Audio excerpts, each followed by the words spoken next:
more. But that's that. Just continuing to look forward and trying to bring whatever I can to help this team perform well this year, and that's what my focus is. Reggie, how frustrating has been with the injuries? Because every time it seems like you're about to make a bigger impact or get a little bit more time, there's something that sets you back a little bit more. Are you on track to be 100% healthy when the season starts? Yes, sir. I took a lot of account. It's off season right here. I'm still training now. But just being healthy, working on my body, all the little aches and bruises that I had throughout the season shut me down for 5 games, 10 games, all the games that I missed during the season. It was small injuries that led to bigger problems, and I just had to continue to work on my flexibility, work on the things that, I got back reports from P3 when I went out to P3 to get scans on my body and see exactly what I needed to work on to be able to perform at a higher level. So I got all those reports back, and that's what I've been continuing to do this off season and work on those things. Stan, it seems like the new acquisitions and guys that you brought back have been a particular focus on three-point shooting, and that was something that you struggled with last year. Reggie certainly is somebody who helped you with that as well. Well, he was our best three-point shooter, and but again, I think that while that's a strength of his, to me there was a lot more there. We have really over both years functioned extremely well, really at our best when Reggie has played, and I think he's been our best cutter, our best guy moving without the ball, and this league has become one where being able to move the ball is very, very important, and Reggie's someone who really promotes ball movement. The ball does not stick in his hands. If he's got a shot, he takes it. If not, the ball moves, and so people enjoy playing with him. It promotes ball movement from other people. I think it helps us. I think it helps us function, and he's been a very solid defender. So, as important as the shooting is, and we certainly needed it, it's a lot more than that that we see in Reggie, and why we wanted him back. Reggie, when the season ended, you look at the depth chart of the Pistons and some of the Darren Elliott, Michael Benjamin, and the KCP and Stan was transparent about wanting to bring him back. It maybe didn't look like there would be room here. Did you, when the season ended, did you think it was likely you were coming back, or were you kind of thinking it was going to be somewhere else? I was actually confident in returning back. I knew the talk that I had with Coach at the end of the season, and he told me that obviously, they was going to try and make a way for me to be able to come back here. They believed in me as a player. They loved the way I played. Obviously, it was something that had to be negotiated, but I was confident. I know the system. I know the organization. I know pretty much how he wants his players to play, and I bring that skill set. And so I was confident in just being able to come back and play for a coach that I've been playing for the past 2 years that actually has given me more opportunity than any other coach has in my career. So I was pretty confident about coming back. So yeah, I was confident. Reggie, with the several moves that are made this offseason, just talk about what areas you think the team, in addition to three-point shooting, can improve on from last year. I mean, as a whole, I would probably just say just continue to play together. We got all the positions. We got the point guards, we got the shooting guards, we got the 3-man, we got the 4-man, we got 5-man. It's just all about us just playing together. Coach is big on character guys. I feel like we got a great group of character guys. Yeah, it's not that bad. I just don't get with the blind though. I don't like blind here. Selfish players on our team, but I believe once we gel together as a team and continue working out together, the sky's the limit for the team. Stan, in the past, you said Reggie is probably one. I don't know what's up with that divine. With the way the roster sets up this year, do you see him having more opportunity at the 3? Well, I think there's two things. I think one of the things is that I think the way the league has gone over the last few years, there's a lot of guys like Reggie who are 2s who are now playing a lot of 3 because the league is trending smaller. So I think that's happened in the league. And then when you look at our roster, I think there will be a lot of times where we will play lineups out there with essentially 3 guards where Reggie will be at the 3. I mean, that's sort of how we look at things, where you're out there with one of the point guards and Avery or Langston and, Reggie or even Luke, who's a 2-guard, you know, playing the 3. That's just the way the league has become. So, you know, I think Reggie's, if you go back 10 years, he's definitely a 2. But now, the way the league is, it's, you know, those guys are all playing the 3, and there's not a whole lot of difference between the 2 positions. Plus, I think the other thing is that Reggie's always rebounded the ball well for his size, so we don't lose much if we're playing him at the 3 in terms of rebounding the ball at all. Reggie, obviously the first couple of years of your career, a couple different teams, and instability is something that a lot of players have to deal with early on in their career. How much does it feel like now that you know you're going to be here for a little while, just sort of getting that out of the way, you can sort of lock in and show what you actually can do? I feel like I'm just pretty much turning over a new leaf, getting a brand new sheet of paper to be able to show what I'm capable of doing. I'm off of my rookie deal. I'm into another contract. Given another opportunity to play the game that I love to play, and I just feel like it's just another chance for me to be able to put another piece of paper out there and put work on it. So that's my focus going into the season. And I had a little bit of notes on a little bit of paper the first 4 years, but now hopefully I can build on that with the next sheet of paper that I got. The big addition, obviously, was Avery Bradley. What are your impressions of Avery, what he'll bring to them next year? It's funny, when we got Avery, I played with Avery when we was in high school. We played in a game out, the little USA game out in Portland, Oregon, and he always called me Little Bro, and I just remember, like, he always had a mid-range game. Like, when I was in high school, I always seen a player, like, this kid got the best mid-range game I ever seen, you know what I'm saying? So, he's a great defender, always been a great defender. He can get over pick and rolls fast. I mean, he gets into players. It's obviously a player that I will continue to learn from this season. He can practice, learn different schemes and everything from him about defense, how we get over screens. But he's a great defender. He's a great basketball player. He plays on both ends of the floor. I don't never see him really take plays off at all. And I mean, he's in it to win. And I'm sure that he's training this summer to bring a winning mentality back to Detroit. All the players here training this summer to bring a winning mentality back here to Detroit and continue to build on what we had last year and years before. But this year is a brand new year for us to build. And that's how main focus is coming in. But Avery overall is a great player on both ends of the floor. Good. All right. Thanks, Reggie. Anthony Tolliver next. Look at Stan like shit. Come on. No, it's the same way he had last year. Yeah. Looking like fucking Mario. I think so, yeah. I think so. 5 years for Scott That's good. I'm happy for him. That's really good. Cash and a second round pick they're sending.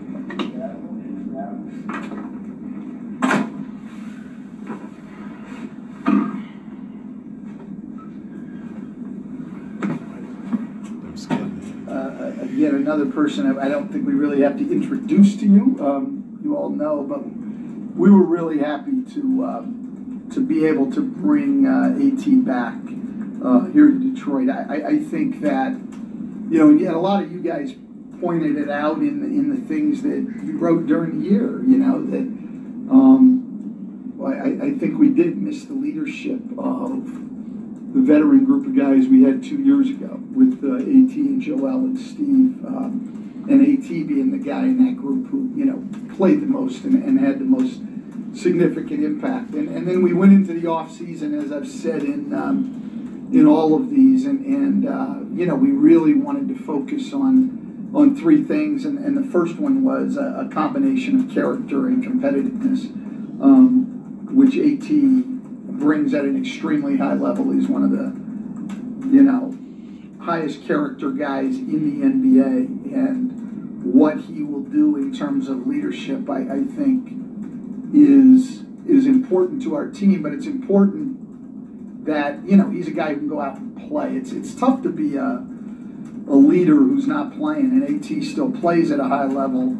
He models what a pro should be every single day, practice and games, and then he'll speak up when appropriate. And so I think the leadership part will be great, the character part will be great. But we know we didn't shoot the ball well at all. Our three-point shooting had to improve. We had one guy last year who shot over 37% from three. Reggie Bullock was our only guy. We get Reggie back. We had Avery Bradley, Langston Galloway, AT, and then with Luke, we definitely improved our shooting. And so I think AT checked two of those boxes that were really, really important for us. And he'll be our veteran guy. I mean, there's really, sort of what's next. I know he got some calls before we even got the deal done. I mean, so not only did we as a staff, as a front office, and as a coaching staff want AT back, I mean, his teammates wanted him back and are really excited about it. I think that says a lot about him. And so we're really looking forward to having him make a big impact on our team. And I'll turn it over to AT. Thank you. I'm excited to be back. I just took a year-long vacation in California. Now I'm back home. So definitely looking forward to bringing something to this team. I felt like it was missing last year. I actually kept really close eye on the Pistons last year. Had a chance to talk with Andre and Reggie a little bit. That was something that I could see from afar was missing here. No disrespect to anybody that was here. It's just guys need leaders. Guys need people who are willing to speak up, and guys who are going to talk to them in situations that they don't really want to be talked in, and not in a bad way, but just sometimes a guy like Reggie or a guy like Andre or any other guy on this team, sometimes they need someone they trust that's going to have their best interest at heart, to talk to them and say what they need to hear. And so that's what I'm looking forward to being. But not only that, but a guy that's going to be on the court with them, pick them up and do what I can to help this team win games and make it back to the playoffs. So I'm really looking forward to it, to being back here. My family loves it here. We have a great relationships here, a lot of friends and a lot of family that are here already. So, like I said, it was a pretty easy decision once I put together, just kind of the positives and negatives of all the options that I had. Like Coach said, received a few phone calls from guys and some text messages about, just the possibility of coming back, and it just felt like the right thing to do. And so, it's funny, when I left, I actually thought at some point I was going to return. Didn't think it was going to be the next year. But at some point I was like, I think I'll probably end up back in Detroit at some point. So it's just fun to say, hey, I'm back to Detroit now, and looking forward to helping this team win a lot more games and hopefully make the playoffs again. Why, Anthony, why did you have the feeling that you'd be back? Give you that kind of... No clue. I don't know.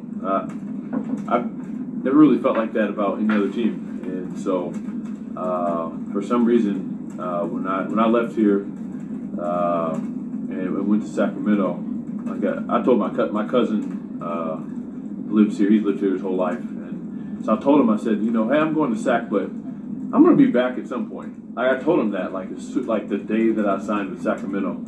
Like I said, I just didn't expect it to be a year later. But just for some reason, I don't know. I just felt like there was unfinished business here or something. I was like, for some reason, I feel like I'm going to be back in Detroit before my career ended. So I'm back. When Stan talked to you about this opportunity, being the only guy over 30 on the roster, how much did that kind of come into play with you that you thought this would be a nice way to leave an imprint? I mean, it's an opportunity, and we talked on the phone probably 30 minutes, maybe a little longer. It wasn't just about basketball, but some of it was about basketball. And one thing that I made clear, and he knows, it's like I'm not taking this role so I can be just a mentor, just to sit on the bench. It's like not interested in that. I have a lot more, basketball left in me. So for me, it was like the combination of both. The combination of being able to come to this team and be a leader, be a professional, help some of these younger guys to mature into better basketball players, but even better young men. Those types of things. I take a lot of pride in helping guys develop off the court as well as on the court. That's why I'm involved with the Players Association. That's what's one of my passions is helping guys develop on and off the court. But like I said, it wasn't just a situation where I said, where it looked like I was just going to be on the bench talking to these guys. Like, I'm going to be out there playing with these guys, helping these guys win games. And so I think that from that perspective, you're able to garner even more respect from the guys who, especially, Andre, Reggie. I keep using those guys as example because, those are our guys. Those are two of our best players. And I haven't had a chance to meet Avery yet, so I'm looking forward to, linking up with him. I've always been a big fan of his game and what he brings to the table. It's only going to bring more toughness here and more shooting. And, I think he's going to be a huge positive to this team as well. And he's, I don't really know him personally. I don't know if he's a vocal guy, but I know at very least he's going to lead by example. So, I try and do both. I try and lead by example. If I tell somebody that they need to get on the ground to get a loose ball or take a charge or, play harder or whatever, like, they know they're going to get that out of me. I'm not going to tell them to do something I'm not willing to do myself. So, besides maybe Andre Drummond go get a rebound at the top of the backboard that I can't get. I can't do that. But other than that, as far as just effort, plays, and stuff like that, that I'm going to be pushing guys to make sure that they're doing those types of things because that's what it's going to take. Making the extra pass when it's necessary on the offensive end. Making the extra effort on the defensive end to help your teammate out. Those are all things that I'm willing to do myself. So I think it's a lot easier to lead from that position whenever you're on the court and you're able to play quite a bit and help the team on the court and like I said, off the court as well. The team improved its three-point shooting several moves this offseason. Just the importance of having that threat in today's game. I mean, you see what's happening, year by year.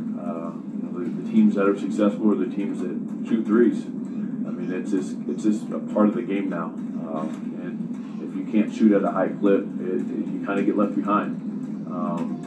And which makes it nice for me because I think teams are always looking for shooters. So it's definitely a good thing. For guys like myself. But with that being said, I mean, like Coach said, we've added several good shooters, and obviously there's other guys on this team that have the ability and the capability to shoot as well, shoot the ball well. I think that the coaches are always going to try and put us in the best position possible to win, and it's just going to be our job to go out there and execute. And but as far as like just specifically shooting threes, yeah, I mean, I think that it's something that we have to, obviously continue to do well or get better at and do well at because if you don't, like you said, it's just the way the game is today. Leadership is just sort of a skill. Do you do anything separately for that? Not a leadership course, but what do you do to kind of augment what you already had, what you've learned over the years? I read a lot. Well, try to. I don't read consistently, but when I do read, I read in kind of bunches. And so I read a lot of things, a lot of business stuff actually, and business leadership, but a lot of that type of stuff translates. Leading by serving.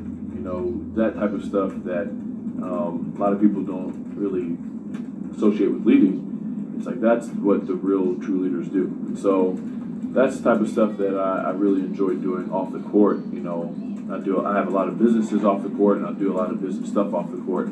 But like I said, I've really learned a lot about leadership off the court that has translated onto the court.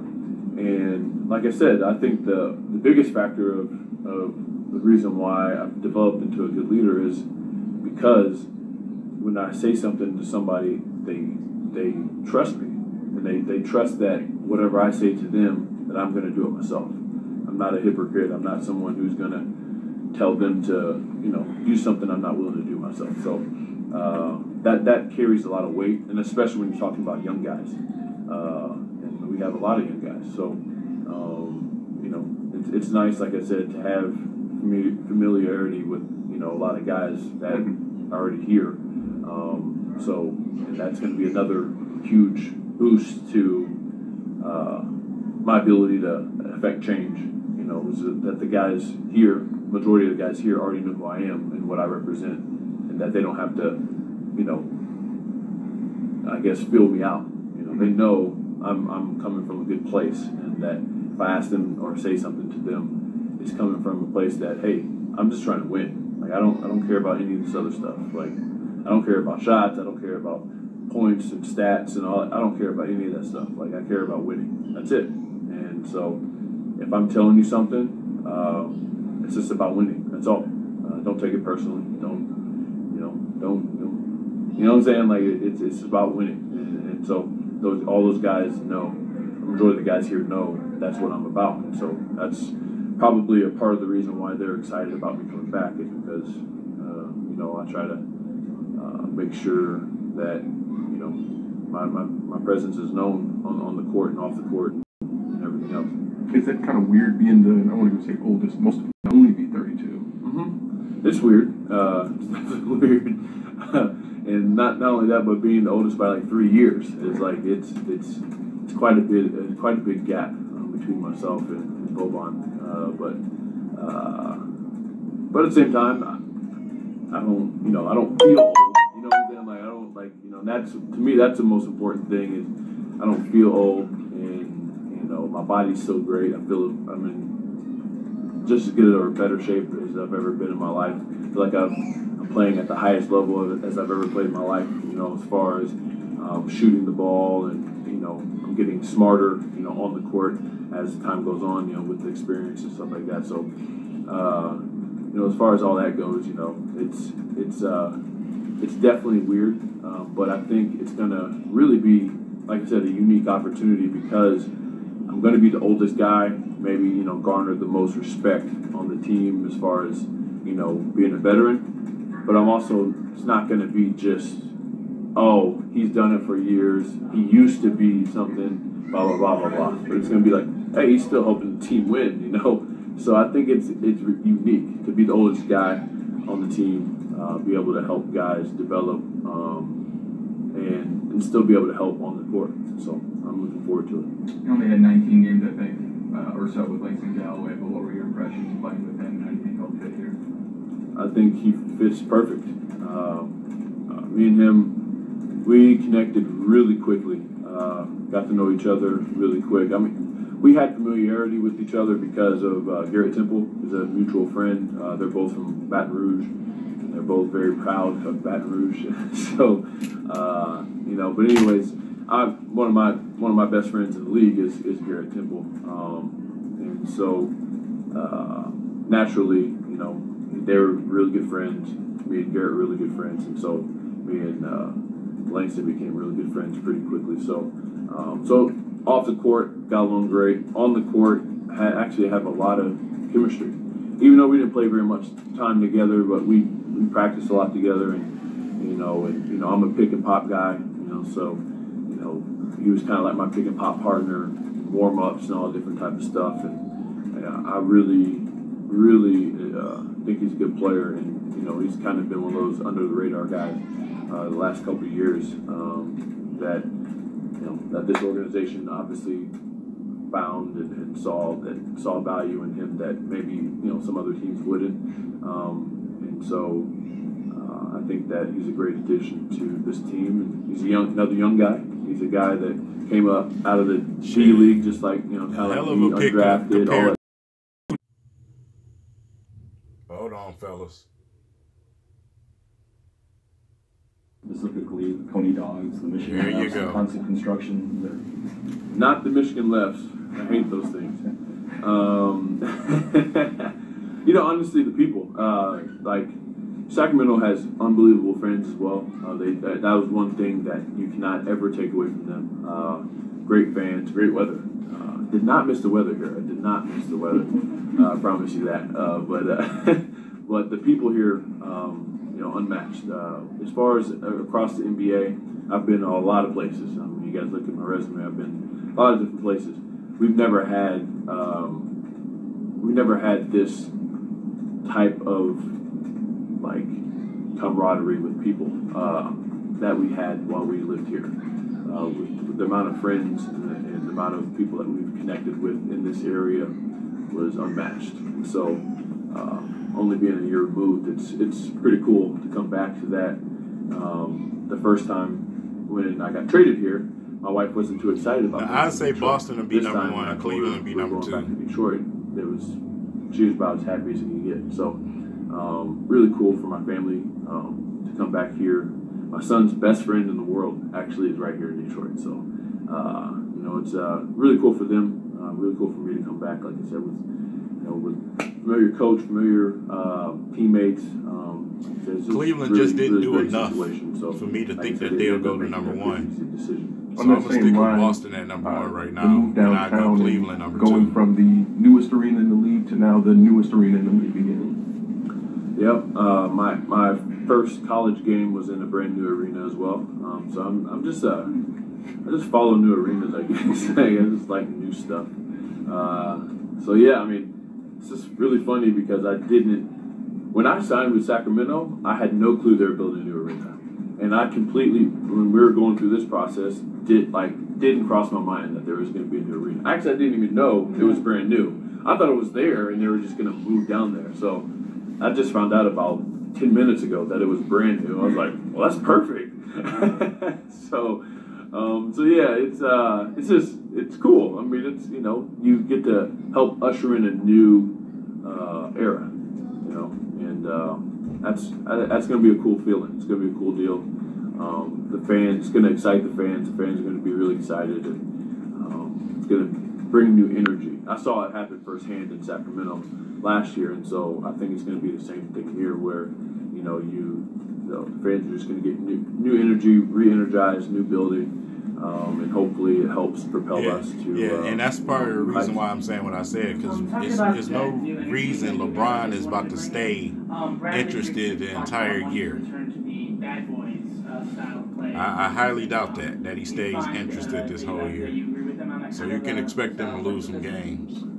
Why not? I mean, you know, we have to have an identity one way or another, and to me, it's about, you know, setting that identity and making it happen. On the car ride over here, me and Reggie Bullock were riding together here, and I told him, I said, hey, some of the most successful teams I've been on have been teams that no one expected much out of. And all it was the guys that were in that locker room decided from day one what our identity was going to be, and we each stuck to it, and we each stuck to what our role was going to be in that identity. And so, like I said, it's a lot tougher than it sounds, you know, to execute that. But when it's executed, it becomes easy over time. You know, like once you set it and people just stop being selfish and stop, you know, putting themselves before the team. You know, in this league, you can achieve a lot just with, you know, creating your identity and executing it at the highest at the highest level you can. And so, if we do that, we have enough talent to really make noise. Not just sneak into the playoffs type. No, like we can actually go do something with the roster we currently have, and make some noise and really be a team that surprises people.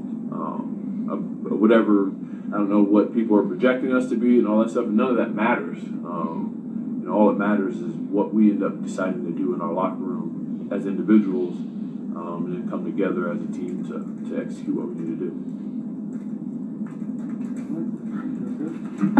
Thanks, guys. Thank you. Yes, sir. to see you.